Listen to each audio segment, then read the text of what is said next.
നോമ്പിനെ പറ്റി നമ്മൾ മനസ്സിലാക്കേണ്ടത്, നോമ്പ് എന്ന് പറഞ്ഞാൽ അള്ളാഹുവിലേക്കുള്ള ഈ യാത്രയിൽ അള്ളാഹുവിൻ്റെ വലിയൊരു ഓഫറാണ് നോമ്പ്. നിങ്ങൾ ആലോചിച്ച് നോക്കി, അള്ളാഹു തൻ്റെ അടിമയോട് കാണിച്ച കാരുണ്യങ്ങളിൽ വെച്ച് ഒരുപക്ഷെ ഏറ്റവും വലിയൊരു കാരുണ്യമായിരിക്കും ഈ നോമ്പ് എന്നുള്ളത്. കാരണം സ്വർഗത്തിൻ്റെ വാതിലുകൾ മുഴുവൻ തുറന്നിട്ടേക്കുക, നരകത്തിൻ്റെ വാതിലുകൾ അടച്ചേക്കുക, പിശാചിനെ ബന്ധിച്ചേക്കുക, നന്മകൾക്ക് 1000 പ്രതിഫലങ്ങൾ വെറുതെ കൊടുക്കുക.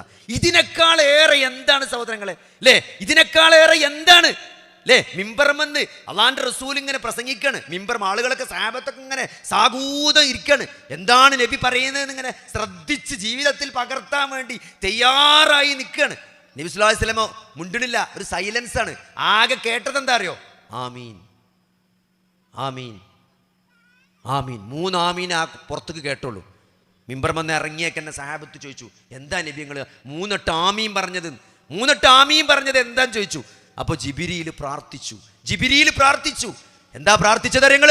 ഒരു റമദാൻ കയ്യിൽ കിട്ടിയിട്ട്, ഒരു റമദാൻ കടന്നുപോയിട്ട് പാപങ്ങൾ പൊറുക്കപ്പെടാതെ പോകുന്ന വ്യക്തിയെ അള്ളാഹു ശപിക്കട്ടെ, അവന് ശാപമുണ്ടാകട്ടെ എന്ന് ജിബ്രീൽ പ്രാർത്ഥിച്ചപ്പം അള്ളാന്റെ റസൂൽ ആമീൻ പറഞ്ഞു. ഒരു റമദാൻ കയ്യിൽ കിട്ടിയിട്ട് പാപങ്ങൾ പൊറുക്കപ്പെടാതെ പോയാലേ ശാപമുണ്ടാകും. ആരാ പ്രാർത്ഥിച്ചത്? മലക്കുൽ മുക്കറം ജിബ്രീൽ. ആരാണ് ആമീൻ പറഞ്ഞത്? അള്ളാന്റെ റസൂലാണ് ആമീൻ പറഞ്ഞത്. ശപിച്ചുകൊണ്ട് ആമീൻ പറഞ്ഞു. ശാപപ്രാർത്ഥനയ്ക്ക് അള്ളാന്റെ റസൂൽ ആമീൻ പറയാന്നുള്ളത് ഗൗരവമുള്ള വിഷയമാണ്. കാരണം എന്താ അറിയോ?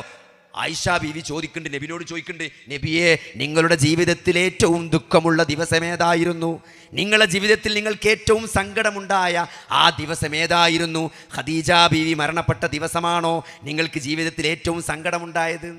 അപ്പം നബി ആയിഷ ബീവിയോട് പറഞ്ഞെന്താ അറിയോ? അല്ല, എനിക്ക് ഏറ്റവും സങ്കടം ഉണ്ടായതെന്നാ നിങ്ങൾ, അതായത് മക്കയിൽ ദഅവത്ത് തുടങ്ങി, ലാ ഇലാഹ ഇല്ലല്ലാഹ് പറയാൻ തുടങ്ങി. ലാത്തനെയും മനാത്തനെയും നിങ്ങൾ വിളിച്ചരുത് കേട്ടോ. നിങ്ങൾ ലാത്തനെയും മനാത്തനെയും ഉസ്സനെയും വിളിച്ച് പ്രാർത്ഥിക്കരുത്. നിങ്ങൾ അള്ളാനെ മാത്രമേ വിളിച്ച് പ്രാർത്ഥിക്കാൻ പാടുള്ളൂ. അള്ളാഹിനോട് മാത്രമേ നിങ്ങൾ സഹായം തേടാൻ പാടുള്ളൂ. അള്ളാഹ്ക്ക് മാത്രമേ നിങ്ങൾ നേർച്ച നേരാൻ പാടുള്ളൂ. അള്ളാഹിനെ കൊണ്ട് മാത്രമേ നിങ്ങൾ സത്യം ചെയ്യാൻ പാടുള്ളൂ എന്ന് മക്കയിലെ മുശ്രിക്കുകളോട് അള്ളാഹിൻ്റെ റസൂൽ പറഞ്ഞപ്പം അതുവരെ അൽ അമീൻ എന്ന് വിളിച്ച നാവ് കൊണ്ട് അവർ സാഹിർ എന്ന് വിളിച്ചു, അവർ ഭ്രാന്തനെന്ന് വിളിച്ചു, മാരണക്കാരനെന്ന് വിളിച്ചു, മജ്നൂൻ എന്ന് വിളിച്ചു, അപഹസിച്ചു, പരിഹസിച്ചു, ഉപദ്രവിച്ചു, എറിഞ്ഞു, ആട്ടിയോടിച്ചു. എല്ലാവിധ പീഡനങ്ങളും ഏറ്റപ്പോഴേ നബി ഒരു രക്ഷയില്ലായിട്ട് നബിയുടെ ഉമ്മാൻ്റെ വീട്ടുകാർ താമസിക്കുന്ന, ഗോത്രക്കാർ താമസിക്കുന്ന തായിഫിലേക്ക് ഒന്ന് പോയി നോക്കാൻ വിചാരിച്ചു. തായിഫിലേക്ക്. അങ്ങനെ തായിഫിലെ ഓരോ വീട്ടിലും നബി കയറി അഭയം കിട്ടുമോ എന്ന് നോക്കി. അവരാരും അഭയം കൊടുത്തില്ല. തായിഫിലെ തെരുവിലെ കുട്ടികൾ നബിയെ കല്ലെറിഞ്ഞു. നബിക്ക് മുറിവേറ്റ് രക്തം വാർന്നു. ആ ഒരു സന്ദർഭത്തിലാണ് നബിക്ക് ജീവിതത്തിൽ ഏറ്റവും സങ്കടം ഉണ്ടായത്. എന്നിട്ടോ ആ നേരത്ത് ജിബ്രീൽ വരുന്നുണ്ട്. എന്ത്? ഈ സമൂഹത്തെ മറിച്ച് ശിക്ഷിക്കാൻ, ഇവരങ്ങോട്ട് കമിഴ്ത്തി മറിച്ചിടാൻ, ആ മല വരെ മേലെ കൂടെ മറിച്ചിടാൻ വേണ്ടി അള്ളാൻ്റെ കൽപ്പന ഉണ്ട്. നിങ്ങൾ അനുവാദം തന്നപ്പോൾ അവിടെ നടക്കും എന്ന് പറഞ്ഞു. അള്ളാൻ്റെ റസൂൽ അനുവാദം കൊടുത്തില്ല.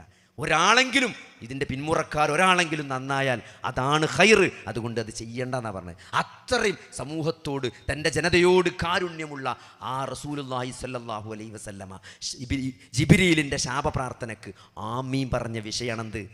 റമദാൻ കയ്യിൽ കിട്ടിയിട്ട് പാപങ്ങൾ പൊറുക്കപ്പെടാതെ പോകുക എന്നുള്ളത്. അത് ഗൗരവമുള്ള വിഷയമാണ്. പിന്നെ രണ്ടാമത് പറഞ്ഞെന്തറിയോ? നേരത്തെ പറഞ്ഞ വിഷയമാണ്, വൃദ്ധരായ മാതാപിതാക്കളെ കയ്യിൽ കിട്ടിയിട്ട് സ്വർഗം കിട്ടാതെ പോകുക എന്നുള്ളത്. മാപ്പ എല്ലാവർക്കും ഇല്ലെന്നറിയോ? ചെറിയ മകൻ്റെ അടുത്താണ് ഉമ്മയും ബാപ്പി ഉണ്ടാകുക. ഓ കൂലിയോ കൊണ്ടോയിക്കോട്ടെ എന്നാണ്, അല്ലേ? എല്ലാവരും ആറ്റിറ്റ്യൂഡ് എന്താ? തറവാട് ഓനല്ലെടുത്ത് ഓ നോക്കട്ടെ ഉമ്മാനും ബാപ്പാനും. അങ്ങനെയാണ് ആൾക്കാരെ വിചാരം. തറവാട് കൊടുക്കണം ഉമ്മാനും ബാപ്പാനും നോക്കാനുള്ള കൂലി അത്രേ. സഹോദരങ്ങളെ, സ്വർഗാണ് നഷ്ടപ്പെടുന്നത്. അള്ളാന്റെ റസൂൽ മിമ്പർമെന്ന ആമീൻ പറഞ്ഞത് വൃദ്ധരായ മാതാപിതാക്കളെ കൈ കിട്ടിയിട്ടേ സ്വർഗം നേടാൻ പറ്റിയിട്ടില്ലെങ്കിൽ ശപിച്ചു പോകട്ടെ എന്നാണ്, നശിക്കട്ടെ എന്നാണ്, തുലയട്ടെ എന്നാണ് പറഞ്ഞത്. അതിന് അള്ളാന്റെ റസൂൽ ആമീൻ പറഞ്ഞത് ഗൗരവമുള്ള വിഷയമാണ്. മൂന്നാമത്തെ എന്താ അറിയോ? എൻ്റെ പേര് കേട്ടിട്ട് സലാത്ത് ചെല്ലാത്തവൻ, നബി സല്ലല്ലാഹു അലൈഹി വസല്ലമയുടെ പേര് പറഞ്ഞാലേ സല്ലല്ലാഹു അലൈഹി വസല്ലം എന്ന് പറയണം. അത് പറയാത്തവൻ ശപിക്കപ്പെടും. അതുകൊണ്ട് ഇത് ഗൗരവമുള്ള വിഷയമാണ്. ഈ നോമ്പെന്ന് പറഞ്ഞത് നഷ്ടപ്പെടുത്താൻ പാടില്ലാത്തതാണ്. അല്ലേ? എന്തിനാണ് നോമ്പ്? ലഅല്ലക്കും തത്തഖൂൻ, നിങ്ങൾക്ക് തെക്കുവണ്ടാകാനാണ്. അല്ലേ? രാവിലെ മുതൽ വൈകുന്നേരം വരെ പട്ടിണി കിടക്കണതേ തെക്കുവണ്ടാകാൻ വേണ്ടിയാണ്. നമ്മളെ നോമ്പ് എന്താ സഹോദരങ്ങളെ? നമ്മൾ രാവിലെ നീച്ചിട്ട് ഇന്നിപ്പോൾ എന്താ പത്തിരി, അല്ലേ? പത്തിരിക്കൊന്നും ഇപ്പോൾ ഇതില്ല. പണ്ടൊക്കെ നോമ്പ് പറഞ്ഞാൽ നമുക്കൊരു സന്തോഷമായിരുന്നു. കാരണം അന്ന് ആ പത്തിരി ഇട്ടുള്ളൂ. ഇന്നിപ്പോൾ ഏത് ഹോട്ടലിൽ പോയാലും നെയ്സ് പത്തിരിയാണ്. ചപ്പാത്തി കമ്പനിയിൽ ഒരു 3 രൂപയ്ക്ക് പത്തിരി ഇട്ടു. ഇപ്പോൾ നെയ്സ് പത്തിരിനേക്കാൾ നെയ്സായ പത്തിരി ഇട്ടു, പേപ്പറിൻ്റെ മാരത്തെ പത്തിരി.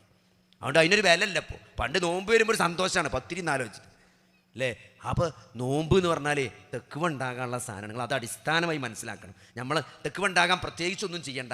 നിസ്കാരമൊക്കെ ഒന്ന് 5 വക്ത് പള്ളിയിൽ പോയി ഉള്ളതൊക്കെ ഒന്ന് നന്നാക്കിയാൽ മതി. ഉള്ളതൊക്കെ ഒന്ന് ഇതൊക്കെ നമ്മൾ ചെയ്യണ കാര്യം തന്നെയാണ്. ആ 5 നേരത്തെ നിസ്കാരം ഒന്നും കൂടി ഖുശൂവോടുകൂടി ബാങ്ക് കൊടുക്കുമ്പോൾ തന്നെ പോയിട്ട് അവൽ സൊഫിൽ സ്ഥലം പിടിച്ചിട്ട് അതിൻ്റെ മുമ്പത്തെ സുന്നത്ത് നിസ്കാരം ഒതൊക്കെ ഒന്ന് മര്യാദയ്ക്ക് ഉണ്ടാക്കി, ഞാൻ നേരത്തെ പറഞ്ഞ കുല്ലല്ലാവൊക്കെ ഒന്ന് മാറ്റി ഒരു അമ്മയൊക്കെ ഓത്. ആ പഴയ കുല്ലല്ലാവ് ഉണ്ടല്ലേ നമ്മളെ, ആ വജ്ജത്ത് എന്നൊക്കെ പറഞ്ഞാൽ ഫുള്ള് വലിയ വജ്ജത്തുണ്ട്. നമ്മൾ ഈ ഗൂഗിൾ സ്റ്റോറിലൊക്കെ കിട്ടണ ഫ്രീ ആപ്പ് ഉണ്ടാവും, വെറുതെ കിട്ടണ ആപ്പ്, പൈസ കൊടുക്കാതെ കിട്ടണേ. അങ്ങനത്തെ വജ്ജത്താണ് നമ്മൾ ഓതുന്നത്. ചെറിയ 2 വരിയുള്ള വജ്ജത്താണ്. വലിയ വജ്ജത്ത് 7 വരിയുള്ള വലിയ വജ്ജത്തുണ്ട്. അതൊക്കെ ഒന്ന് പഠിച്ച് ഈ നോമ്പിന് അല്ലേ. ഒരു സുന്നത്ത് നിസ്കാരത്തിലെ അമ്മയൊക്കെ ഒന്ന് ഓതി, ഒരമ്മ സൂറത്തൊക്കെ വെറുതെ സുന്നത്ത് നിസ്കാരത്തിൽ ഓതിക്കോളി. അങ്ങനെ നമ്മളൊന്ന് നന്നാകുക ഈ റമദാനിലെ സഹോദരങ്ങളെ. ഈ റമദാൻ നമ്മൾ എന്താ പറയുക, ഈ റമദാൻ കഴിയുമ്പോൾ നമ്മൾ എന്ത് നേടണം, ഈ റമദാനിൽ എന്ത് നേട്ടമാണ് നമ്മൾ ഉണ്ടാക്കേണ്ടത് എന്ന് നമ്മളിപ്പോൾ തീരുമാനിക്കണം അല്ലേ. നമ്മളെല്ലാ ദിവസം ജോലി ചെയ്യണ പോലെ റമദാനിലും പണിക്ക് പോയാൽ റമദാൻ നമുക്ക് കിട്ടണമെന്നുണ്ടെങ്കിൽ അങ്ങനെ റമദാൻ എല്ലാവർക്കും കിട്ടണ മാതിരി കിട്ടിയിട്ട് കാര്യമില്ല. ഒരു മാറ്റം ഉണ്ടാക്കണം. കുറച്ചും കൂടി ജോലി സമയം കുറച്ച് ഖുർആൻ ഓതാനും കുറച്ച് ഖുർആൻ പഠിക്കാനും കുറച്ചൊക്കെ നല്ല കാര്യങ്ങൾ സ്വതക്ക കൊടുക്കാനും നല്ല പ്രവൃത്തികളും നല്ല വാക്കും അല്ലേ. ഹറാമുകളിൽ നിന്ന് മാറി നിൽക്കുക. അത് മാറി നിൽക്കാതെ നമ്മൾ നോമ്പോറ്റിട്ട് എന്താ കാര്യം?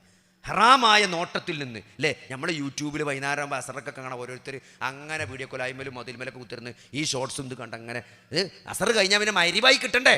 മഗ്‌രിബായി കിട്ടാൻ വേണ്ടിക്കാണ്ട് ഇങ്ങനെ കണ്ടിരിക്കുക സഹോദരങ്ങളെ. ഹറാമായത് ഈ നോമ്പോടുകൂടി, ഈ നോമ്പിനെങ്കിലും ഞാൻ റീചാർജ് ചെയ്യൂല, നെറ്റ് റീചാർജ് ചെയ്യില്ല, TV റീചാർജ് ചെയ്യൂല. ഇനി നമ്മൾ തീരുമാനിക്കുക. TV കാണൂല, നെറ്റ് നോക്കൂല. ഈ സോഷ്യൽ മീഡിയക്ക് നിയന്ത്രണം വേണം. നമ്മളെ സ്ക്രീൻ ടൈം എത്ര നമ്മൾ നോക്കണം. അങ്ങനെ അതിൽ കയറി അതിൽ വരുന്നതും കാണുന്നതും മുഴുവൻ എന്തോ നാളെ മരിച്ചെന്ന കബർന്ന് ആദ്യം ചോദിക്കുക, ലാസ്റ്റ് വാട്സപ്പിൽ എന്താ വന്നതെന്നാ ചോദിക്കുക. ഓരോരുത്തർ വാട്സപ്പ് നോക്കണുണ്ട്, അതാ തോന്നുക. ഇങ്ങനെ നിസ്കാരം കഴിഞ്ഞ് സലാം വീട്ടി അപ്പെടുക്കും. അസ്തഗ്ഫിറുല്ലാഹ് ചൊല്ലിക്കഴിഞ്ഞാൽ പിന്നെ അടുത്ത നേരം വാട്സപ്പിൽ ലാസ്റ്റ് വന്നെന്താണെന്ന് നോക്കുക. അപ്പോൾ അതൊക്കെ ഈ നോമ്പിന് നമ്മൾ നിർത്തണം.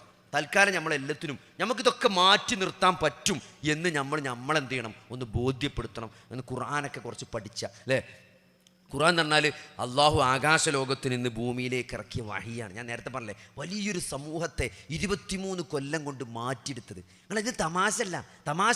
1450 കൊല്ലം മുമ്പ് ആ മക്കയിലെ മണൽക്കാട്ടിൽ, ആ മക്കയിലെ മണലാരണ്യത്തിൽ ജീവിച്ച കുറേ കാട്ടറബികളെ നോക്കി ഇന്ന് എവിടെയാണ് 200 കോടിയിലേക്ക് അടുക്കാൻ പോവുകയാണ് മുസ്ലിം ജനസംഖ്യ. ഒരു നബി സല്ലല്ലാഹു അലൈഹി വസല്ലമയും ഖദീജ ബീവിയും അബൂബക്കർ സിദ്ദീഖ് റളിയല്ലാഹു അൻഹു അലി ഇബ്നു അബീ ത്വാലിബും കൂടി തുടങ്ങിയ ആ ഇസ്ലാം എന്ന് പറഞ്ഞത് 200 കോടി ആൾക്കാരായി നിൽക്കണപ്പോൾ അത് വെറുതെ ആയതല്ല. എന്തുകൊണ്ടാണ് ആ മാറ്റം ഉണ്ടായത്? 23 കൊല്ലേ ലോക ചരിത്രത്തിൽ ആ മനുഷ്യൻ ജീവിച്ചിട്ടുള്ളൂ. 13 കൊല്ലം മക്കത്തും 10 കൊല്ലം മദീനത്തും ആ മനുഷ്യൻ ജീവിച്ചിട്ടുള്ളൂ. എന്തേ സഹോദരങ്ങളെ ഇന്നും ഇത്രയും വലിയൊരു മാറ്റം? ഇപ്പോഴും യൂറോപ്പിലും അമേരിക്കയിലൊക്കെ. ഇന്നിപ്പോൾ ഞാൻ വരുമ്പം ജെഫ്രി ലാങ് എന്ന് പറഞ്ഞൊരു അമേരിക്കക്കാരുണ്ട്, പണ്ട് മുസ്ലിം ആയതാ. അദ്ദേഹത്തിൻ്റെ ഒരു പ്രസംഗം, വെറുതെ ജീവിതത്തിൻ്റെ ലക്ഷ്യത്തെക്കുറിച്ചുള്ള മൂപ്പര് ടോക്ക് ഉണ്ട്.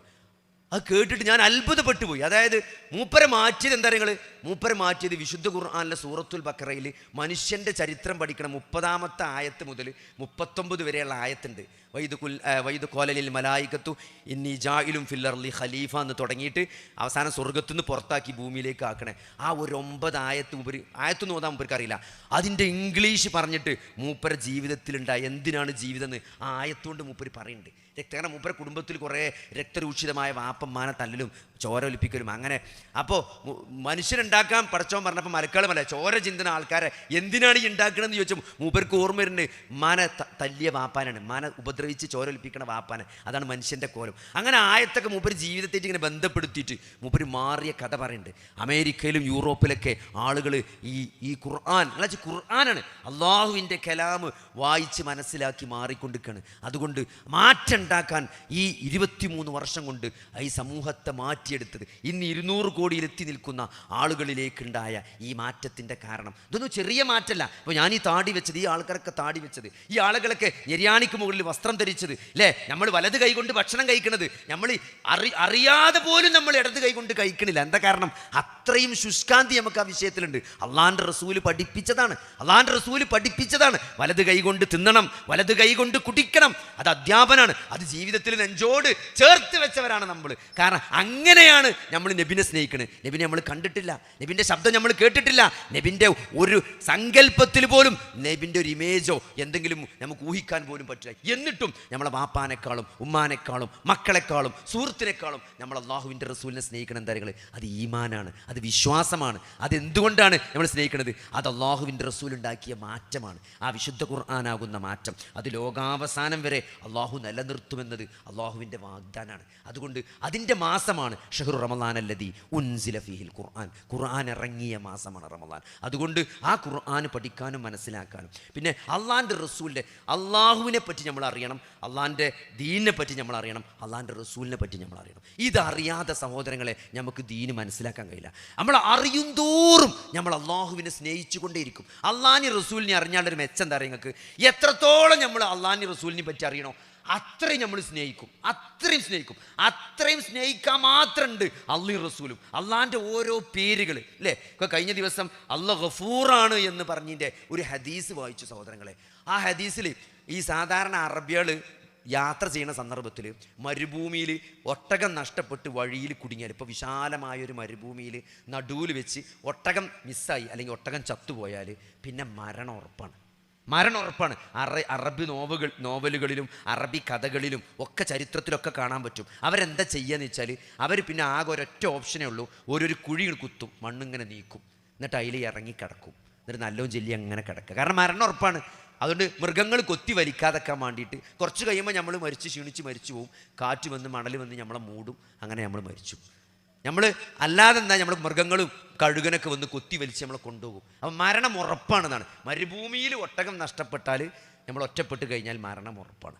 അപ്പോൾ ഞാൻ പറഞ്ഞെന്തരോ, അള്ളാഹു ഒരു അടിമ അള്ളാഹുവിലേക്ക് ഖേദിച്ച് മടങ്ങുമ്പം അള്ളാഹിൻ്റെ റസൂൽ ഒരു ഉദാഹരണം പറഞ്ഞു തരികയാണ്. അതായത് ഒരാൾക്ക് യാത്രയിൽ ഒട്ടകം മരുഭൂമിൻ്റെ നടുവിൽ വെച്ച് നഷ്ടപ്പെട്ടു. അങ്ങനെ അയാൾ ആകെ വിഷമിച്ച് നിൽക്കുകയാണ്. അങ്ങനെ കുറേ അങ്ങോട്ടും ഇങ്ങോട്ടൊക്കെ നടന്ന് ക്ഷീണിച്ച അയാൾ ആ മരുഭൂമിയിൽ തളർന്ന് വീണ് ഉറങ്ങിപ്പോയി. അങ്ങനെ ഉറക്കം ഇന്ന് കണ്ണിങ്ങനെ എണീറ്റ് നിൽക്കുമ്പോണ്ട് ആ ഒട്ടകം ഇങ്ങനെ മുമ്പിൽ നിൽക്കണ്, ഒട്ടകം ഇങ്ങനെ മുമ്പിൽ വന്ന് നിൽക്കണ്. അയാൾക്ക് എന്തൊരു സന്തോഷം ഉണ്ടാവും, എന്തൊരു സന്തോഷം ഉണ്ടാവും. അതിനേക്കാളേറെ അള്ളാഹു സന്തോഷിക്കുന്നുണ്ട്. എപ്പോ നിങ്ങൾ ഒരടിമ തൻ്റെ പാപങ്ങൾ അള്ളാഹുവിനോട് ഏറ്റുപറഞ്ഞ് തൗബ ചെയ്യുമ്പം അള്ളാഹുവിന് അതിനേക്കാൾ സന്തോഷമുണ്ട്. ആ മരുഭൂമിയിലെ ഒട്ടകം തിരിച്ചു കിട്ടുന്ന മനുഷ്യൻ അനുഭവിക്കുന്ന ഒരാൾക്ക് പറഞ്ഞറിയിക്കാനാകാത്ത ആ സന്തോഷത്തിനും അപ്പുറമാണ് റബ്ബിൻ്റെ സന്തോഷം. എപ്പോ ഒരടിമ ഖേദിച്ച് മടങ്ങുമ്പം അതിനുള്ള അവസരമാണ് ഈ റമളാൻ. ചെയ്തതൊക്കെ പടച്ചോൻ ഏറ്റു പറഞ്ഞോളി, പടച്ചോൻ പുറത്തു തരാൻ തയ്യാറായി നിൽക്കുകയാണ് അല്ലേ?